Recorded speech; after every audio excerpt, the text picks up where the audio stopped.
A few years ago, I sat across from a couple at my desk. They had been in their home for 7 years. They kept it clean, made the right improvements, priced it reasonably, and when it was all over, they had $60,000 less in their pocket than they should have.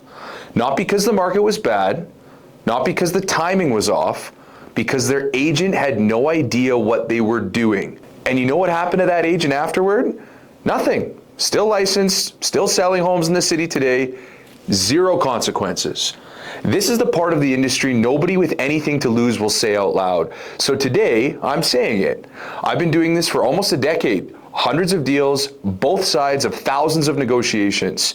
And I've put together the 6 realtor red flags that every buyer and seller in Calgary needs to hear before they hire anyone. And I'm saving the worst for last, because once you understand red flag number 6, everything else on this list will make complete sense. Red flag number 1 is the biggest lie in real estate, and it's the one the entire industry is built on. The idea that all agents are created equal. That whoever your cousin knows, whoever dropped a flyer in your mailbox, whoever answered the phone first, they're all roughly the same. They are not, and I have the data to prove it. You've probably heard of the 80-20 rule, that 20% of agents do 80% of the business. I used to say that too. I'm not saying it anymore, because the numbers out of Canada's largest real estate board tell a completely different story. Over 52% of licensed agents in Canada's largest board did not close a single transaction last year, not even one. And nearly 90%, 9 out of 10 licensed agents, did fewer than 5 deals all year. 5 deals in 12 months. Here in Calgary, there are approximately 8,700 licensed agents. Around 25 to 28,000 residential transactions happened last year, 2025. That averages about 3 deals per agent. Except the average is a lie, because when you have teams in the city closing 100, 200, 500 deals a year, they're consuming an enormous share of those 28,000 sides. The math for the bottom half of this market is even worse than 3. The 80-20 rule is dead. What we actually have now is a 95-5 rule, where a tiny fraction of full-time professionals are handling almost all of the business, and the rest are hobbyists holding a license. And every single one of them can legally represent you tomorrow. I've shown up to compete for listing against agents who had their license for 4 months. The seller picked them because they offered a lower commission. I watched that listing sit for 11 weeks, go through 3 price reductions, and sell for less than what I told that seller they'd get on day 1. That agent pocketed their commission and moved on. Nobody called them to account for a single thing. But the numbers are only part of it. Because here's what really gets me. The law already tells these agents exactly what they're supposed to do. It's written down in 2 separate documents, and most of them are ignoring it on every single deal. Let me show you what these documents actually say. Now, red flag number 2, this one has teeth because it's not my opinion, it's the law. When you hire a real estate agent in Alberta, 2 documents govern that relationship. The first is the Consumer Relationship Guide, published by the Real Estate Council of Alberta. Your agent is legally required to present this to you and discuss it with you.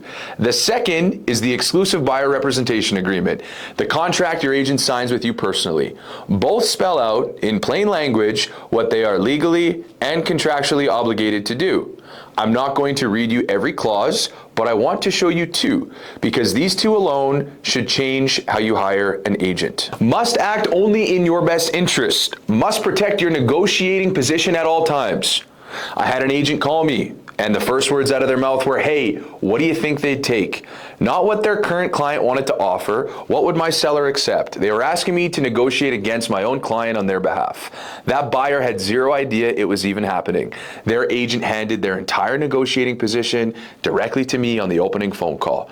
Undivided loyalty in the document violated before the conversation was 60 seconds old.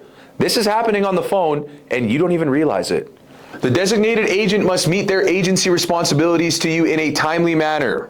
I've been in a live counteroffer where minutes matter, where the difference between responding and going silent can cost someone the deal or cost them money, and the buyer's agent was unreachable for 2 hours. Guess what? Because they were on shift at another job, working their other job. My seller sat waiting, timely manner, signed contract, completely ignored. There are 6 duties in the Consumer Relationship Guide and additional obligations in the buyer rep agreement. The 2 I just described are not worst case scenarios, they are Tuesday. And the agents committing these breaches, still licensed, still signing agreements with new clients this week because nobody's checking and most consumers never knew these documents existed in the first place. Now you do. And the failures I just described, the legal duties being ignored, they show up most expensively in what happens before you ever make an offer. Because most agents don't know what they're actually looking at when they walk through a property, and that ignorance has a very real cost. Red flag number 3. This is where people actually get hurt. Real representation means before your client makes an offer, you've researched the title, you understand the zoning, you've read the land use bylaw, you've identified encroachments, caveats, utility right-of-ways, anything that affects what your client is legally buying. Not what looks good in the photos, what they actually own, and what's attached to it. Here's what most agents do. They scroll through the photos, they check the square footage, and write an offer. I've watched buyers purchase acreages in Alberta without a single conversation about the well, the water quality, the water volume, the last test date. They moved in, started drawing water, and the reality of what they bought hit them about 3 months later. Their agent had never had one acreage-specific conversation the entire transaction. The contract said reasonable steps. Those steps were never taken. I've watched someone lock up a commercial property, put down a deposit, tell their family they'd found the right space, and then discover post-inspection that the zoning made their entire business concept illegal at that location. The agent had never pulled the land use bylaw. 20 minutes, they would have caught it, and that buyer lost their deposit and 6 weeks of their life because their agent did not take the reasonable steps to represent them at the highest level. This isn't bad luck. This is the direct consequence of reasonable care and skill and reasonable steps to legal obligations written into both documents being completely ignored. These agents didn't know what they were looking at, or they just didn't look. Now, at least with buyers, the damage comes after possession. With sellers, it starts before the home ever hits the market. And what I've seen agents do to listings, what gets left on the table, is nothing short of malpractice. Red flag number 4. This one is on behalf of every seller who trusted someone and got burned for it. The number of homes I have watched hit the MLS completely embarrassingly unprepared is something I still can't get used to. Cluttered, dirty, shot on an iPhone in bad light, no staging conversation, no pricing psychology, no strategy around timing or first impressions. Just listed, put it on the MLS, hope for the best. There's a home I can think of right now. Well priced for the market, great street, solid layout, that sat for 6 weeks and went through 2 price reductions before selling for $40,000 under its original list price. The photos were dark, there was clutter on every surface. The first impression buyers had of that home was chaos. We would have had it sold in week 1. That seller will never know what they gave away. Selling is not passive. You get one shot at the first 72 hours on market. Buyers are moving fast, comparing everything, and if your listing doesn't stop them, if they scroll past, they're gone. You are now chasing the market instead of leading it.